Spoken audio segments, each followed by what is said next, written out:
Assalamualaikum warahmatullahi wabarakatuh. Ketemu lagi sama saya Lolanda, di kelas e-commerce untuk kelas, 5 FF. Oke, di pertemuan 4 ini kita akan membahas tentang portal bisnis online dan juga startup. Nah, yang pertama, apa sih sebenarnya portal bisnis online itu, gitu. Portal bisnis online itu adalah suatu perusahaan yang biasanya bergerak di bidang IT dan biasanya perusahaan ini itu menyediakan jasa seperti pembuatan website, program aplikasi, sistem informasi, pembuatan desain grafis, dan juga logo. Nah, biasanya portal bisnis online ini tuh punya beberapa fasilitas. Salah satunya tuh adalah fasilitas, mesin pencari. Biasanya tuh kayak Google, Yahoo, atau Bing, atau teman-teman bisa, pakai search engine apapun yang, biasanya menghubungkan kita sama database-database yang ada di, cloud kayak gitu. Nah, yang kedua, ini tuh bisa berupa artikel. Nah, di artikel ini biasanya ada beberapa domain yang menyediakan. Teman-teman pasti, tahu nih salah satunya tuh ada Tribun, Detik.com, atau Okezone kayak gitu. Nah, terus yang ketiga, itu tuh ada fasilitas yang namanya chatroom atau forum. Biasanya, kita yang tahu yang paling bukan paling besar sih, cuman kebanyakan itu ada di Kaskus kayak gitu kan. Mungkin teman-teman yang lain, bisa menambahkan sendiri contohnya, salah satunya bentuknya tuh kayak Kaskus kayak gitu. Terus yang keempat ada layanan pribadi. Nah, layanan pribadi ini tuh biasanya lebih ke, akun-akun pribadi kita. Jadi, biasanya tuh portal-portal yang menyediakan akun pribadi kayak, contohnya salah satu contohnya tuh kan ada Google tuh. Google tuh, kita bisa bikin email di sana, bisa bikin blog atau layanan data yang bisa menyimpan apapun, data kita di cloud. Biasanya tuh kayak gitu. Nah, contohnya yang paling, kayaknya punya semua portal bisnis ini, salah satunya adalah Google. Nah, di sini ada layanan portal online. Nah, itu tuh ada 2 di sini tuh ada layanan portal horizontal sama layanan portal vertikal. Portal horizontal itu biasanya sih portal umum yang menyediakan macam-macam informasi dan layanan yang benar-benar semua orang itu bisa akses, secara apa ya, maksudnya gampang gitu diaksesnya dan juga kita nggak perlu kayak bayar atau kita nggak perlu, akses khusus untuk mengakses si portal ini.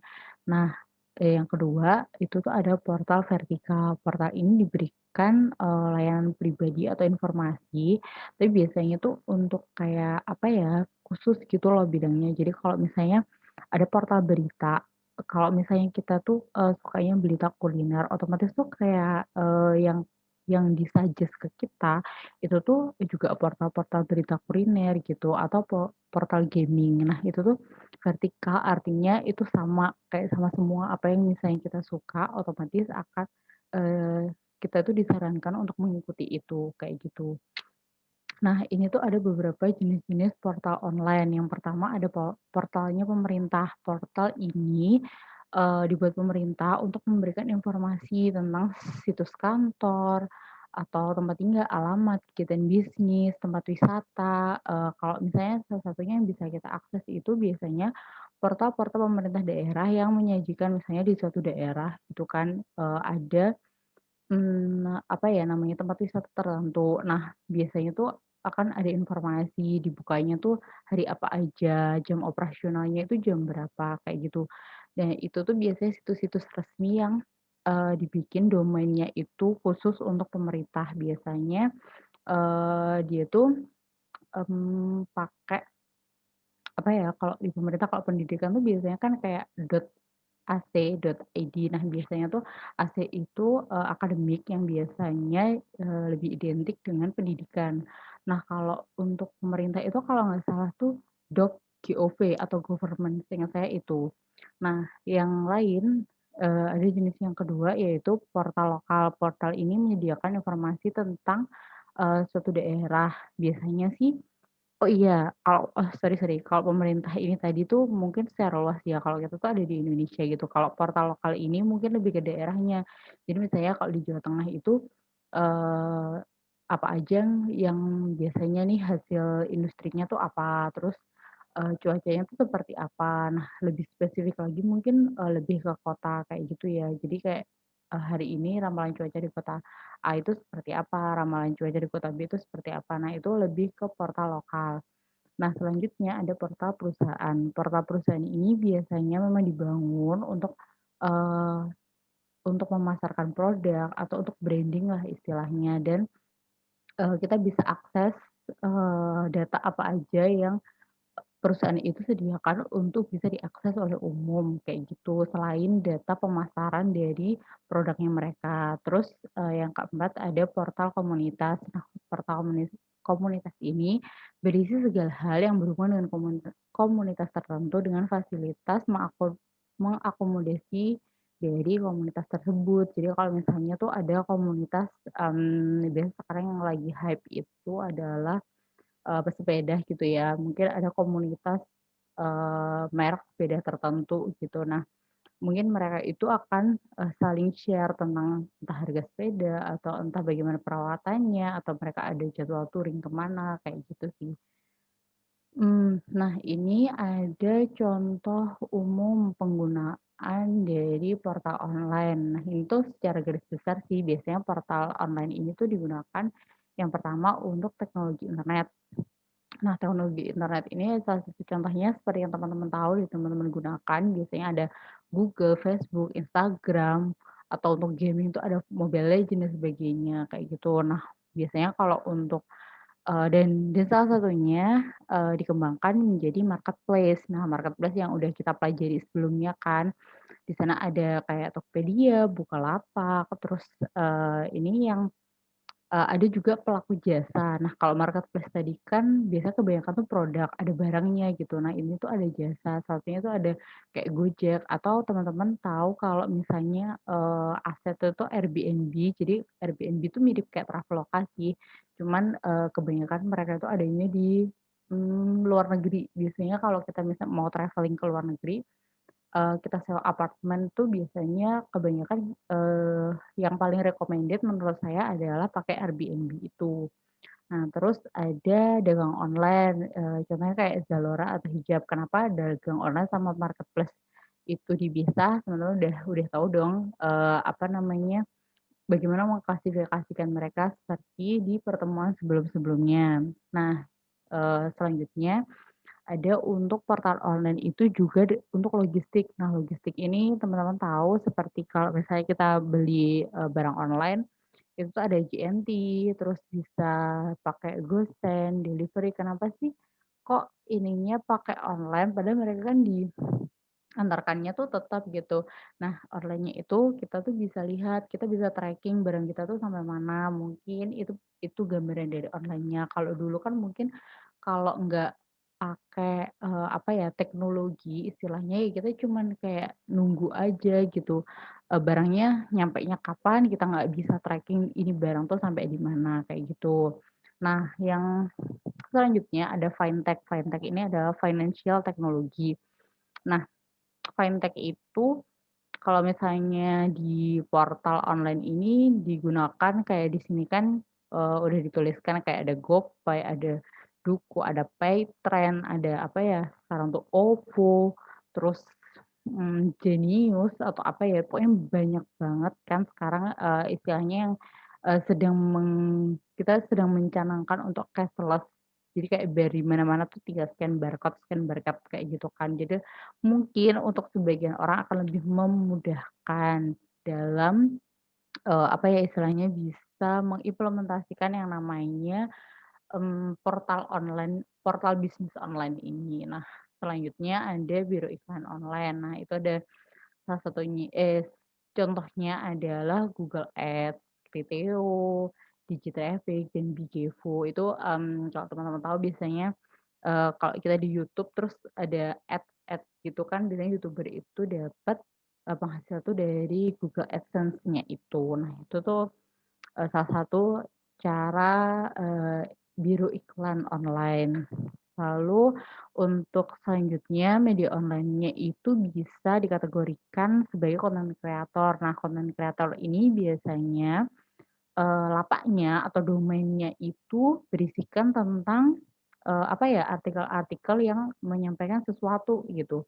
Jadi kontennya itu memang dibuat untuk mengedukasi gitu. Salah satu contohnya tuh ada "Halo Dokter", terus "Kapan Lagi". Nah ini tuh biasanya tuh ada yang berbentuk, YouTube channel, ada yang berbentuk juga artikel yang bisa kita baca, kayak gitu.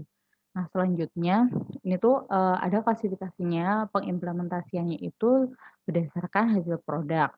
Nah yang pertama itu ada penjualan produk, terus yang kedua produknya itu berupa teknologi informasi atau, seperti yang, digambarkan di slide sebelumnya tadi. Terus ada produknya berbentuk penulisan. Ada juga yang berbentuk pelayanan, ada juga yang berbentuknya desain. Oke, kita akan kupas satu-satu. Nah, yang pertama, ini adalah penjualan produk. Nah, penjualan produk ini, ada 4 ada 4 kategori, di mana yang pertama itu ada jual beli melalui media sosial. Nah, ini tuh ada kayak branding melalui Facebook ataupun Instagram. Terus yang kedua ada di marketplace, ada di kayak Shopee, Tokopedia, Blibli, kayak gitu. Nah, atau dengan website pribadi. Ini dalam artian, sebuah perusahaannya itu bikin website pribadi. Jadi dia tuh nggak apa ya, ikut sebuah marketplace atau nggak pakai, media sosial untuk berjualan. Jadi dia kadang sih ada sih yang, dia juga sekarang udah merambah ke dunia marketplace, terus ada juga yang bikin sosial media, tapi mereka tuh juga punya website pribadi dari si produknya mereka sendiri gitu. Contoh-contohnya beberapa yang menyediakan mungkin ya domain untuk membangun website pribadi itu adalah Shopify, atau ada Webrakis, ada Silkpro, dan juga WordPress. WordPress ini sih yang biasanya, banyak dipakai karena dia itu nggak berbayar atau gratis, dia open source gitu. Terus ada bisnis afiliasi. Nah, bisnis afiliasi ini biasanya adalah orang-orang yang punya website dengan pengunjungnya itu yang banyak. Jadi traffic pengunjungnya di website dia tuh udah banyak banget dan dia bisa, apa ya, istilahnya mengiklankan produk. Mungkin kalau sekarang teman-teman tuh tahu kayak, selebgram gitu kan, follower-nya dia tuh banyak, jadi akhirnya dia tuh bisa di-endorse untuk memasarkan program. Nah, salah satu contohnya, afiliasi itu seperti itu.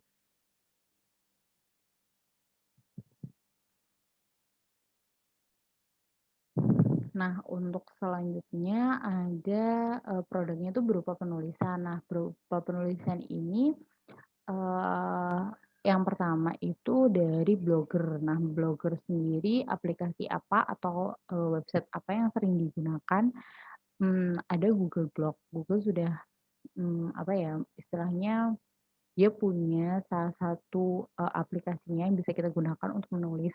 Nah, itu salah satunya adalah pakai blog, jadi pakai Blogger atau pakai Tumblr. Kalau misalnya teman-teman yang sering nulis atau sering baca, biasanya sih akan kenal sama Tumblr ini, atau kalau enggak Wikipedia. Nah, Wikipedia ini biasanya kita bisa, nulis tentang sesuatu, mendeskripsikan entah itu orang, entah itu tempat, atau mendeskripsikan apa ya, sebuah film atau sebuah karya. Intinya tuh bentuk produk dari portal bisnis ini adalah, karya tulis kayak gitu. Terus ada penulis lepas. Nah, penulis lepas ini biasanya sih mereka tergabung dalam beberapa, apa ya, mungkin, bukan komunitas sih, itu tuh lebih ke domain website yang mereka, menjadi kayak marketplace gitu, bertemunya dari si penulis lepas dan juga calon-calon, customer-nya gitu. Jadi beberapa beberapa websitenya itu Seribulancer atau Upwork atau Guru ini biasanya marketplace-nya para penulis lepas. Nah, kalau yang selanjutnya tuh ada copywriter. Nah, copywriter ini biasanya, itu tuh dimiliki dari sebuah website. Biasanya kalau misalnya contohnya ada sebuah perusahaan, mereka bergerak di bidang layanan, atau iklan gitu ya. Biasanya mereka tuh punya seorang copywriter. Nah, copywriter ini biasanya bertugas untuk mengisi konten online yang sifatnya itu, membuat promosi atau mengajak, eee, intinya itu kayak apa ya, dia itu bagian promosi yang dituangkan dalam sebuah caranya itu menulis gitu. Jadi, mungkin kesannya tulisan itu akan mengajak kita untuk, eee, mengunjungi website-nya dan juga membeli produk-produk yang mungkin ada di si website di perusahaan ini, kayak gitu. Lalu selanjutnya ada penerjemah. Nah, penerjemah ini juga sama sih kayak penulis lepas, mereka tuh tergabung dalam satu marketplace-nya. Nah, salah satunya tuh ada sama kan ada Seribulancer ini atau One Heart Translation atau Fiverr, biasanya bisa pakai itu untuk kita nyari penerjemah-penerjemah yang mungkin, istilahnya terpercaya gitu loh, karena mereka itu sebelum mendaftar atau sebelum bergabung itu harus menyerahkan portfolio dulu. Jadi, setidaknya kita tuh, dijaminlah penerjemahnya ini tuh nggak abal-abal, kayak gitu. Nah, untuk selanjutnya hasilnya itu ada, penerbit e-book. Jadi beberapa kayak mungkin kalau buku itu kan ada penerbitnya kan pasti. Nah, ini tuh ada beberapa penerbit yang sudah istilahnya melegalkan nama mereka untuk menerbitkan sebuah e-book, kayak gitu. Dan salah satunya tuh adalah punyanya Amazon. Itu ada Kindle Direct Publishing. Jadi mereka memang sudah mempublish beberapa buku dalam bentuk electronic book atau yang biasanya kita kenal e-book. Jadi kita tuh bisa beli, produk e-book-nya itu di sana. Terus ada yang satunya lagi ada McGill, ini biasanya dia juga produksi buku dulu awalnya, lalu dia juga menjadi, penerbitnya e-book. Lalu yang selanjutnya ada produknya berupa layanan, yaitu, yang pertama ada bimbingan online. Biasa sih ini, bukan bimbingan skripsi yang seperti kayak teman-teman bayangin ya. Jadi, bimbingannya ini tuh lebih ke misalnya kita punya usaha, kita mencari, konsultan tentang keuangan atau pengembangan, bisnis. Biasanya kita bisa cari di sini sesuai nanti apa yang kita cari. Nah, nanti di sana kita bisa kayak beli istilahnya paketnya, lalu kita mendapatkan bimbingan, mulai dari apa sampai apa tergantung dari kesepakatan, paket yang sudah dibeli, kayak gitu. Nah, lalu selanjutnya tuh ada jasa pembuatan konten website. Jadi biasanya jasa pembuatan konten website ini dia akan punya websitenya sendiri, terus dia akan mungkin, apa ya, memasarkan produk-produknya dia itu melalui akun-akun media sosial kayak gitu. Nah, misalnya dia, bilang kalau, di website ini menyediakan jasa pembuatan konten website kayak gitu.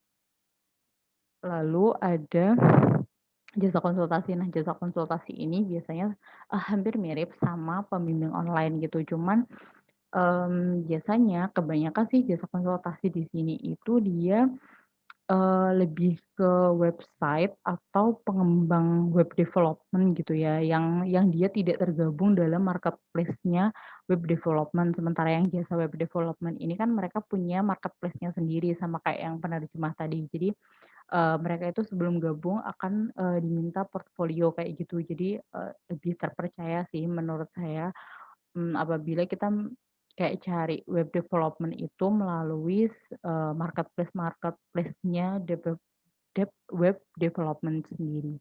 Terus ada asisten virtual. Nah, asisten virtual ini biasanya sebuah situs yang dia itu, apa ya, kayak menyediakan, layanan-layanan yang biasanya tuh kayak berupa, ini, penulisan, desain grafis, riset, editing, copywriting, manajemen, programming, ilmu data. Nah, salah satunya itu ada di Upwork.com. Nah, biasanya di sana kita bisa kayak nyerahin, misalnya nih perusahaan kita tuh pengen riset pangsa pasar gitu, tapi kita nggak, kayaknya terlalu banyak yang harus dilakukan gitu, nggak punya SDM atau nggak, keterbatasan waktu yang kita miliki gitu. Jadi kita bisa cari di online itu asisten virtual yang mungkin mereka nanti akan melakukan risetnya untuk perusahaan kita. Nah, selanjutnya ada, jasa pengembangan SEO.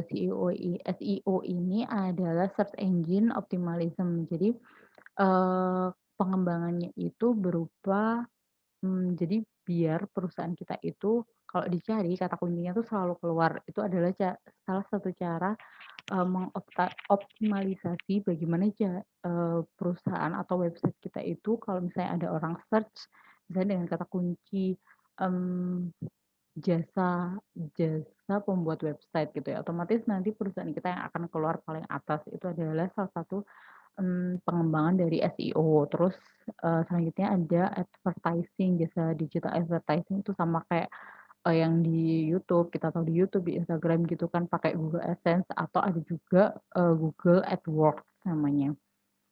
Lalu selanjutnya ada yang desain grafis bentuknya. Nah, itu ada jasa desain grafis. Nah, itu tuh, di sini adalah beberapa contoh portal, website yang nantinya akan bisa, kita gunakan untuk mendesain grafis atau menjual hasil fotografi kita atau hasil karya-karya, seni, istilahnya seni kita itu kita bisa menggunakan, salah satu dari beberapa link yang ada di sini.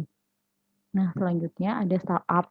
Startup ini, yang biasanya sih kita artikan kayak lebih ke perusahaan yang baru sih sebenarnya, tapi tuh, kita selalu mikirnya sekarang startup itu adalah perusahaan-perusahaan yang bergerak di bidang IT, karena memang kebanyakan perusahaan yang baru sekarang itu lebih bergelut ke bidang IT, internet, website, atau, apa ya, istilahnya pengembangan dari teknologi itu sendiri yang nantinya mungkin akan diaplikasikan atau apa ya istilahnya, dikolaborasikan dengan ilmu-ilmu yang lain.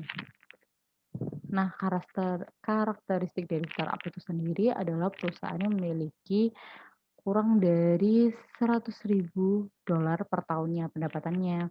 Terus, usia perusahaannya juga masih baru banget, kurang dari 3 tahun. Terus pegawainya tuh biasanya nggak lebih dari 20 orang.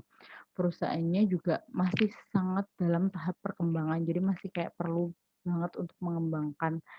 Lalu perusahaan ini biasanya beroperasi melalui website yang awal-awalnya dulu sih kalau di Indonesia contoh-contoh startup yang baru tuh yang sekarang jadi e-commerce besar itu sih sebenarnya. Jadi kayak yang Bukalapak, kayak Gojek, kayak Tokopedia itu awalnya ada startup-startup kecil yang sekarang benar-benar sudah bisa berkembang banget, gede banget di Indonesia.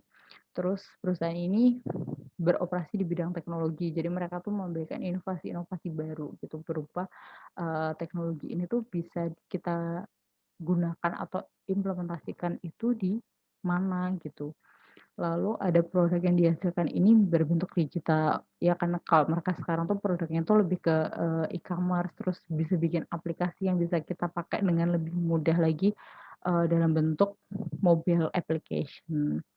Terus startup di Indonesia itu, berkembangnya tuh ada 3. Yang pertama itu, games sih yang banyak itu kan, eee, karena peluang besar atau peminatnya juga di Indonesia banyak. Jadi mungkin, ini juga akan jadi startup yang besar. Untuk games mungkin, teman-teman yang sering main games akan lebih tahu ya, biasanya tuh, portalnya tuh apa aja yang bisa buat main games gitu. Terus ada startup edukasi, biasanya startup ini tuh, berbagi, informasi mulai dari kayak kisah inspiratif, terus motivasi, terus, kayak apa ya, mungkin contohnya kayak yang Ruang Guru, ada Zenius, kayak gitu loh contohnya itu. Terus startup untuk perdagangan atau e-commerce, kayak yang teman-teman kemarin udah, pelajari itu tuh salah satu yang sangat berkembang di Indonesia. Nah, karena di mata kuliah kita ini nantinya akan bikin website. Nah, website-nya itu akan menggunakan WordPress. Jadi teman-teman mulai sekarang, boleh mulai mencoba dan belajar tentang WordPress. Nah, ini tuh ada 3 video tutorial menurut saya, gampang untuk dipelajari. Jadi bisa diakses linknya nanti, bisa dicari di YouTube. Oke, terima kasih sudah mengikuti kelas saya, jangan lupa absen dan materinya bisa dicek di e-learning dan juga jangan lupa, mengerjakan tugasnya. Terima kasih. Assalamualaikum warahmatullahi wabarakatuh.